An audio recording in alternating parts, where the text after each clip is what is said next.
Bienvenue dans les tutoriels FloatCheck. Dans cette vidéo, nous allons découvrir comment éditer et personnaliser les items de contrôle afin d'adapter les checklists aux besoins de votre organisation, de votre centre ou d'un véhicule en particulier.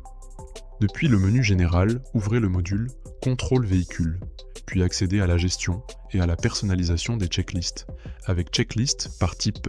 Sélectionnez le type de véhicule que vous souhaitez personnaliser.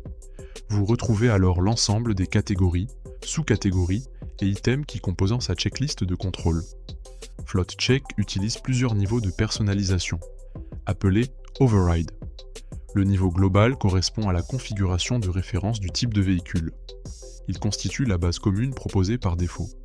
Le niveau Organisation permet d'adapter cette configuration pour l'ensemble des centres appartenant à une même organisation. Une personnalisation réalisée à ce niveau s'applique donc à tous les centres concernés, sauf si une personnalisation plus spécifique existe. Le niveau Centre permet d'adapter la checklist aux besoins d'un centre de secours précis, sans modifier la configuration des autres centres de l'organisation. Enfin, le niveau Véhicule permet d'appliquer une personnalisation uniquement à un véhicule précis. C'est le niveau le plus spécifique. Lorsqu'une personnalisation existe à plusieurs niveaux, FloatCheck applique automatiquement la configuration la plus spécifique.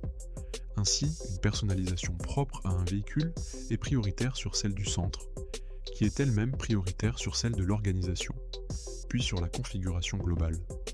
Les indications affichées à côté des éléments permettant d'identifier rapidement le niveau de configuration actuellement utilisé. Pour personnaliser un item, ouvrez le menu d'action situé à droite de celui-ci.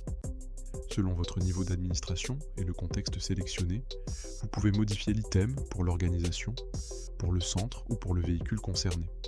Vous pouvez alors adapter les informations disponibles, comme le titre, la description ou l'organisation de l'item dans la checklist. Une fois les modifications effectuées, appuyez sur Enregistrer. FloatCheck crée alors une personnalisation au niveau choisi, sans modifier la configuration située au niveau supérieur. Il est également possible de masquer un item lorsqu'il ne doit pas apparaître dans la checklist du contexte concerné.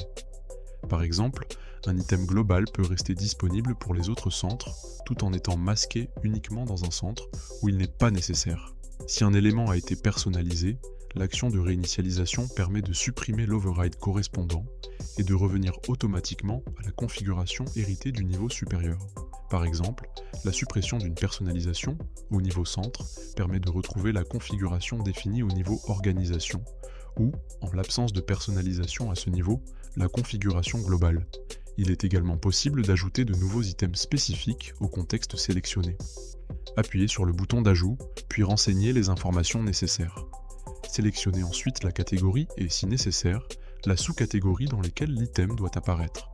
Si la catégorie souhaitée n'existe pas encore, vous pouvez la créer directement depuis cet écran et l'associer à la vue correspondante du véhicule. De la même manière, vous pouvez créer une nouvelle sous-catégorie afin d'organiser plus précisément les différents points de contrôle. Une fois la configuration terminée, ajoutez l'item. Celui-ci sera intégré à la checklist au niveau de personnalisation choisi. FloatCheck permet donc de conserver une base commune tout en adaptant progressivement les checklists aux spécificités d'une organisation, d'un centre de secours ou d'un véhicule précis. Vous savez maintenant éditer et personnaliser les items de contrôle dans FloatCheck. Merci d'avoir suivi ce tutoriel.